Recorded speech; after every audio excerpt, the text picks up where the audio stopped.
Hello everyone, welcome back to Touch the Fire Twice. I'm Joshua and I'm here today to do a Bath & Body Works White Barn Candle Company haul and overview. Not first impressions because these are mostly returning favorites, but overview of these fragrances. There are 10 fragrances total. I'll be doing 5 and 5 just because I tend to be fairly verbose and I want to be able to spend the appropriate amount of time on these without making the video exceedingly long. So be sure to check out part 2 for the second half of the video. But first, if you're new to Touch the Fire Twice, welcome. My mission here is to share my love and passion for home fragrance as an enthusiast, an educator, a reviewer, to inspire you to increase your own fragrance knowledge and understanding, ultimately enhancing the scent memories that you create. If you want to learn more about what I do, why I do it, how I do it, you can check out my website at TouchTheFireTwice.com. But for now, let's dig right into this haul and overview. So part 1 of this video is going to be on, I'm not going to call it the holiday classics, but it's for me sort of the holiday classics. So 3 almost old school fragrances, 1 that is a new classic, and then a bit of a wild card that's not actually a holiday fragrance itself, but released alongside these holiday fragrances. So let's dig in first to 'Tis the Season. I am a big fan of this packaging. It is that ribbon candy like your grandma might have had in her crystal candy dish. It always looked better than it tasted for the most part for me, but really pretty. The technique behind it is cool. And this is fun. It's these lines and they're a little wavy because, you know, it's that ribbon candy that is wavy. And I just think it's a really pretty wraparound. It'll look good on a pedestal or just however you burn and display your candles. I'm not one who needs my candles to be decorative necessarily. If they're, you know, in something as well, that's fine.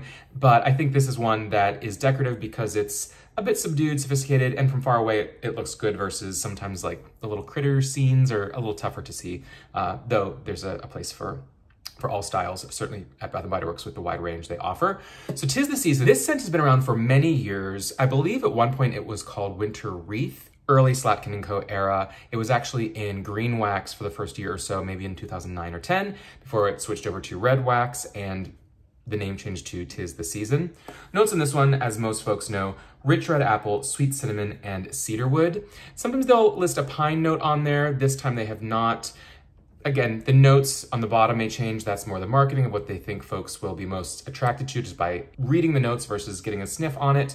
But the fragrance itself has not really evolved over the years. This, for me, before I even sniff it, is one of the perfect transitionals. Very much a November transitional. So for me, this is a late fall into holiday winter because you've got the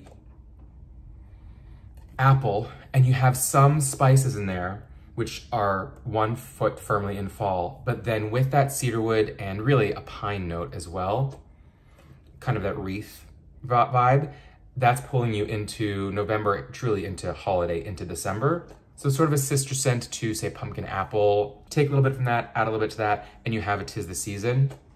It doesn't scream an obvious apple. And I would actually say it's almost got a bit of a warm roasted sort of apple, like a cooked, not quite mulled, but it's got some of those mulling spices like your leaves or your spiced apple toddy. And the pine is not particularly resinous, not particularly camphorous or green or astringent. It's a soft, almost sweet, kind of sappy. Just a beautiful transitional that is a must-have for me every season.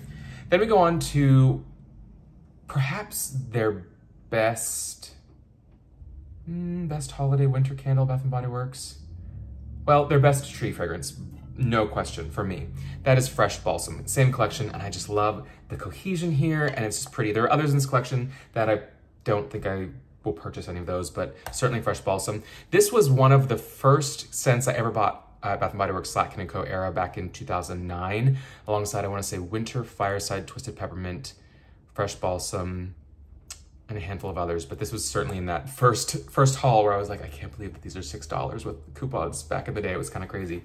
Notes on Fresh Balsam, of course, woodland balsam, crisp eucalyptus, fir branches, and cedarwood. Again, notes listed may change over the years, but the fragrance itself has not evolved. It is that strong, bright, white, camphorous, astringent, I always say it, whoosh of fresh outdoor air. This is, it's funny, for some folks it really is about scent memories. So some folks say this is the quintessential Christmas tree. I don't disagree because it is evergreen through and through. But for me, this is the conceptual outdoor evergreen, birch, balsam, tree, versus some of the other fragrances, one that we'll get into here, are a bit more of the nostalgic Christmas indoor conceptual, where there might be a little bit more of a red berry to it, or a little bit of a mulling spice, or a little bit something added to it, whereas this is botanical, nature inspired. This is your walks in nature for this one for sure. I love eucalyptus. I like eucalyptus across the board, but it sometimes is overused and sometimes I don't like how it shows up, because sometimes it can be far too camphor mentholated or overly powdery or astringent, or it comes across sometimes cleaner, artificial sometimes, depending if it's with, a lavender or something and they're just trying to be conceptual and thinking, air and things like that. It doesn't always work. However, in this, the eucalyptus with that balsam and the fir and the cedar wood, so wood, it really brings you that brightness, almost like a juniper edge to it. It's so strong, it's so pretty. This is one of those must-haves for me. There are variations on this, or this is a variation of many fragrances. When you think of your birchwood pine from Nest, when you think of white birch from Slacken & Co.'s Homeworks, when you think of, insert every other fragrance company here, Times, Fraser Fir. Everyone has a scent that is like this one. This is just a good, straightforward, go-to, good performer, typically, that is a must-have for me every year. And I'll burn it November through, at least probably through January, because it doesn't scream holiday Christmas, it screams, or it speaks, winter for me.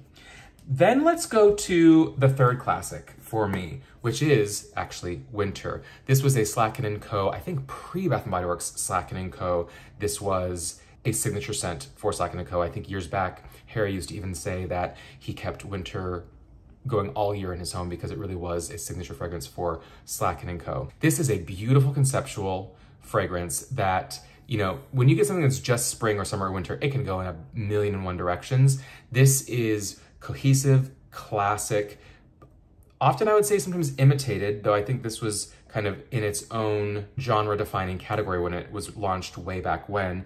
Notes in winter, of course, the three they're gonna give us. Aromatic fir branches, dark green pine, and citrus zest.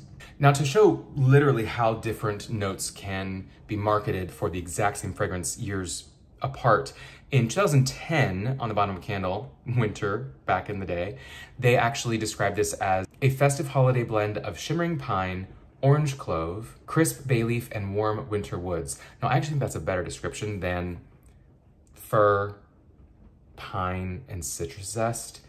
Aromatic fir branches, okay, don't tell me the branches or that they're aromatic. I hope it's aromatic because you're smelling it. Dark green pine, okay, pine is green. Dark green, pine is enough, but pine is, there are hundreds of pines, so which one? And then citrus zest, just the zest, but why not get specific? The idea of shimmering pine, okay, shimmering is an adjective that I feel like is a little bit more descriptive than just dark green. So you've got a shimmering pine. Shimmering in fragrance has a meaning to it, sometimes how the scent or note comes across in a fragrance blend. Orange clove, of course, that's not its own thing. It's basically pomander, so you've got orange and a bit of clove. Bay leaf is gonna bring that nice herbal freshness, not all the way to sort of the astringency or powderiness or camphor mentholated edge of eucalyptus, but sort of in that family. And then a warm winter woods, not super descriptive, but that could be one of many things. It could be birch, it could be even oak, it could be fir, all of that. So I think the old descriptions made a lot more sense. But happily sniffing it, it is the same, it is the classic winter. I think it actually has a fairly heavy hit of orange in here. And saying zest, that's fair. It's not orange juice. It is that true essential oil of the zest itself. It's not orange blossom, etc.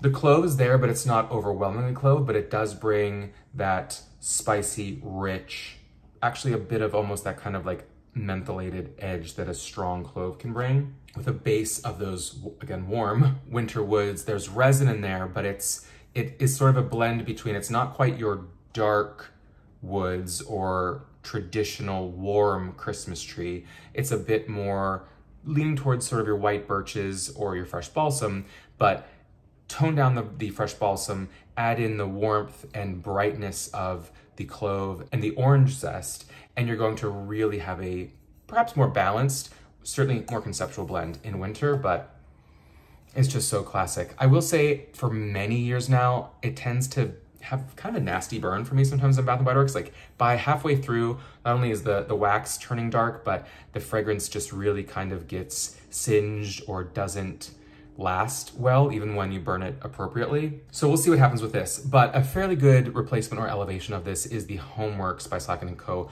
Woodland Cabin. For me, it's a near dupe, but it is an elevated dupe. And I think it's totally appropriate for Slacken & Co., who created the winter fragrance, to carry that over, tweak it a bit, elevate it for, you know, a new generation of fragrance lovers, quite honestly, though. A lot of us are still sticking around from then. You're talking 2022, maybe 2019 or 2020 when Woodland Cabin launched. That was 10, 20 plus years from when winter first launched with Slacken & Co. potentially. So Woodland Cabin is a really nice execution of same style blend where you've got the brightness, the outdoor, the snowy woods. It's daytime, not nighttime in my mind for this, with some spice, some citrus, but not taking you into, you know, you're indoors by a fire with your mulled wine and you're trimming the tree. It's not that. There's some orange zest, there's some brightness around you, very conceptual kind of sleigh ride concept. So just your beautiful, bright, outdoor white wood spice candle. Then we'll go to the fourth one here, a new classic for me. This was first launched, I want to say 2020. I don't think it was before that. I think this is the third year. And that is Under the Christmas Tree. This packaging is fine. It's a little cartoony. They're doing a good job for the Bath & Body Works art direction. Not sure, again, what else is in this collection. I think there's more. Most of them I was not interested in. I think you got maybe Land of the Sweets, Fresh Fallen Snow, and some flurries. I will say a lot of the conceptual ones that have come out in the past 2 to 4 years, I do not like. Your Christmas cider, your bright Christmas morning, night before Christmas, eucalyptus snowfall, falling flurries. I don't like any of them. They just seem generic, not super authentic. Some of them lean cleaner. And though I love conceptual, they're just not, I smell them and I'm just like, I don't really like this, versus, oh my gosh, that's incredible. Happily, this one isn't, oh my gosh, that's incredible. The notes on this one: fir balsam, juniper berries, vanilla eggnog, and sage leaves. So we're getting conceptual here in the sense that you're getting balsam and juniper berries, which are gonna bring a bit of that freshness. Think your sweater weathers, think sometimes maybe even your autumn candle from way back early in the season might have a little bit of juniper in it. And they're adding in herbs with the sage. I love a soft, warm sage. It can be very rich and warm when it comes to herbs. It's green, but there's a warmth, a soft lushness to sage.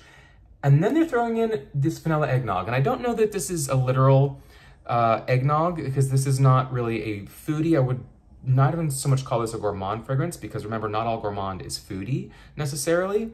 But I can see why they say that. It's a note that I think people are familiar with and could make sense in here, because there is a sweetness to this, though it is still a very conceptual Christmas tree. I don't think it's quite as literal as you're trimming the tree and drinking eggnog. To me, it's a little bit, that's maybe the story they're going for, but I think I'd be curious what like the official oil is that they use, because you think Bath & Body Works pumpkin peanut brittle candle is said to have actually like sesame paste or sesame oil fragrance in there. So though that's not on the notes and maybe not what the marketing is, there's certainly that in the blend. I'm curious if the vanilla eggnog is another name for something actually different. All that to say, getting into it. Oh, so beautifully balanced. It's a little bit like your, you know, it's reminiscent of your, what is it, vanilla balsam, I want to say, which adds this very sweet, but like a powdery sweet vanilla. So what I get in this though, before I jump into that, so you've got a strong hit of resinous, dried fir. The juniper berries, every great wreath, mistletoe, holly scent has juniper berries in it for me because it brings that bracing, exhilarating, what I often call that whoosh fragrance with a touch of pine and a sappiness, but still very fresh. And so I could see that in here, though I wouldn't specifically call it juniper berries specifically. But again, when you're talking a holiday blend that is going to be wreath-like or mistletoe-like or conceptual evergreens, juniper is often in that mix. The sage is heavily present. It really adds its own sort of green herbaceousness to it, a bit of an edge, because it can be almost kind of camphorous in itself. It's sharp, let's call it at least sharp, borderline metallic. And the vanilla eggnog, so the vanilla in here, it is a very sweet, soft, you know, this is such a strange description, but this is how I feel on a couple of Bath & Body Works vanillas. And that is, if you think back when you were a kid, like that Lick-A-Maid stupid powdered candy where you had like this compressed, like kind of powdered sugar, compressed candy stick that was like chalky and dry. You're supposed to lick and dip into like, you know, the powder, the Kool-Aid like powder and lick it off and then, you know, slowly eat this very, again, powdery candied stick versus a, you know, candy cane or typical hard candy that is just that crystallized. Like this is not crystallized, cooked, you know, it's compressed in some way. I don't know the technical terms for it, but you know what I'm talking about. And that's what I get in here. The type of vanilla is powdery, like a sort of powdered sugar in a sense. Incredibly sweet, but not ooey gooey, wet, drippy, cloying. Almost to a borderline of, I would almost guarantee there's some floral in here, because I think some of that powdery could be coming from, I mean, it could be even like heliotrope, or one of those gourmand florals that brings those fluffy clouds, the puffy, warm, sweet vanilla clouds. Marshmallow oftentimes is what heliotrope floral, the flower, is referenced and smells like in fragrances. And there is that fluffy, soft warmth, but not a towels.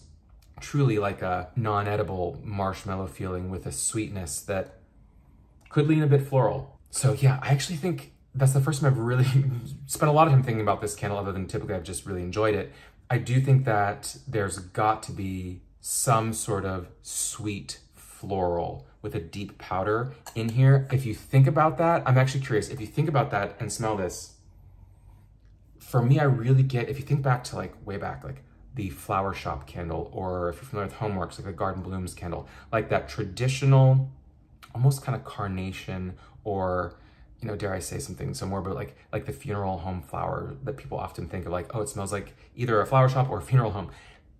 Whatever that fresh sort of general, like, let's call it carnation, you know, powdery, nondescript flower fragrance, there's something like that with some baby's breath or something powdery in here. I'm giving the, I don't want to say benefit of the doubt, but I'm giving the assessment that maybe it is like a heliotrope, because that would make a lot of sense to have that as a floral in a gourmand that is supposed to be a conceptual evergreen, almost gourmand. You could call it gourmand, certainly if it's heliotrope in there. Again, it's an elevated though gourmand. If it's just the only thing making gourmand is really like the vanilla heliotrope aspect to this, because it's certainly not a foodie candle. So for me, I always say I like authentic, I like unique, and of course I want good strength, throw, performance, all that good stuff. This is super unique. I've not smelled, I don't think, any candle outside of Bath & Body Works that has this fragrance to it. It smells elevated and it's certainly unique. Yeah, fluffy and bright, still bracing, a little astringent, resinous. This is a top release that shows that Bath & Body Works, when they do it right, they still do it very, very right. I would love to hear from whichever perfumer they worked with, kind of the story, the scent story, the creation story behind this fragrance, because they could have named it a million things. Under the Christmas Tree works. If that's the branding that sells, I'm happy that it sells, because I want this to come back year after year. So that's my Under the Christmas Tree. Probably could have done its own video, but we'll see. Maybe I'll do it. Maybe I'll do an in-depth sniff comparison review to some other candles, maybe even ones that I know have heliotrope in them, to give a true side-by-side. Let me know if you'd be interested in seeing that. The final fragrance, which I think will probably receive its own video, so I'll try to keep it a little bit short on this one. This sort of straightforward collection that we've seen throughout the year, spits and spurts and seemingly very random scents. Notes on here, crisp white tea, soft jasmine petals, fresh bergamot. Doesn't tell you a whole lot. Like, 2 of the 3 are in the name itself. I'm fine with that. Being straightforward, just giving me the ingredients. Doesn't have to be a branded experience. If you're just giving me the botanicals in here, I'm okay with that. I can kind of create my own scent story of what it should evoke or what it makes me feel or what scent memories it ignites. And I love tea scents. I've often said, if I were to have my own fragrance collection, I think the first collection I would launch would be tea-based. You'd have your black teas and your green teas, the matcha, some white teas, some oolong, some Gruyere, just across the board. There's so many ways you can take it to be bright and fresh and fun, or deep and spiced and dark, or warming or cooling, or just the world exists in teas, and I think that they make some really great fragrances. My favorite perfume, perhaps of all time, or one that is my certainly go-to, is Oolong Infini from Atelier Cologne. Just a beautiful oolong tea scent with some guaiac wood and other stuff in there. But this fragrance, based on name, I hoped I would like it. Jasmine can get very heady and very intense and sometimes sickly sweet. Happy to say it's balanced well in here. And what I really think this is, if not an exact repackage, let's say 85% same to white tea and ginger, which if that's the case, I'm really happy. Well, if that's the case, it doesn't really matter because I like this. So, but I hope that it is, just because I loved white tea and ginger. I don't think it was super popular. It was actually a body fragrance years back. And it came out in home fragrance form in candles a handful of times. And I want to say the last time it came out was maybe 2015 or 16. And I have like a little bit of it left. It's just very spa-like, which is one of the reasons why I like tea. I like sort of those spa-like fragrances. And this is, if not a duplicate, it's very close. It could be a little toned down on the ginger and perhaps the jasmine. I don't want to say the jasmine is more here just because it's in the name, because I'm not letting the marketing change my mind on the fragrance. But this could be aromatherapy. It's very calming, centering. The bergamot has a brightness, but the tea, there's certainly a floral aspect to this. It just is beautifully balanced with the tea and the floral. I mean, you think jasmine tea is very popular, with a little hint of citrus. And I do think probably a little bit of a spiced, fresh ginger in there as well. But I just really enjoy it. So it was part of the haul. That's why I'm throwing it in here. I will do an in-depth sniff comparison review on this, I think, because I do still have a bit left of the white tea and ginger. I want to compare it and just give a little bit more of my thoughts on this. So if you want to see that, also let me know. I've got a lot of reviews coming up, so trying to prioritize what I get out here in the next couple of weeks as we are flying towards Christmas. That is it for part 1. Thank you for sticking around this long. Please do stay tuned for part 2, where we'll get into some of the true sort of gourmand fragrances that I purchased from the initial holiday launch of candles at Bath & Body Works. So be sure to click over to watch that. If you have any questions or comments on these, please do let me know. And until next time, take care.